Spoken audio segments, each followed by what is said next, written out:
এক সাহাবী রোজা রেখে করছেন কি উনি স্ত্রী সহবাস করে ফেলছে,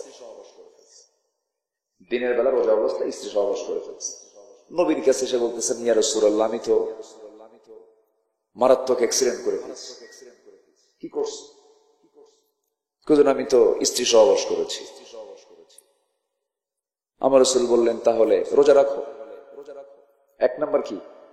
রোজা রাখো। একটা রোজার জন্য 60টা রোজা। কয়টা? 60টা রাখো। হুজুর, আমার তো বডি ফিটনেস নাই। রাসূল বলেন, তাহলে 60 জন মিসকিনকে খাওয়াও, 2 বেলা করে খাও। হুজুর, আমার তো তাও নাই, শরীরও নাই, টাকাও নাই। আমার রাসূল চুপ করে মুস্কে হাসি মেরে বসে গেলেন। আর কি বলবেন?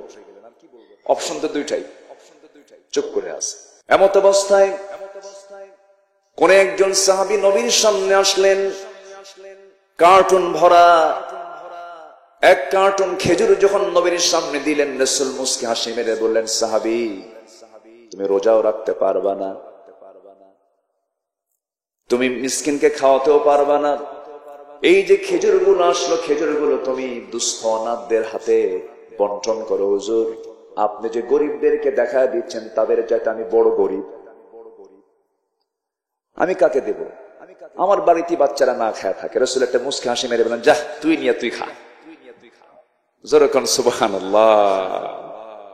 রাসূল কি কঠিন করলেন? না। আবার অনেকে হেলায় খেলায় রোজা নষ্ট করে ফেলেন। রোজা নষ্ট করার কোন সুযোগ নেই, যদিও আল্লাহ তাআলা বলেছেন, ইন কুনতুম মারদা আও আলা সাফারিন ফাইদ্দাতুম মিন আইয়ামিন উখর। যদি তোমরা সফরে থাকো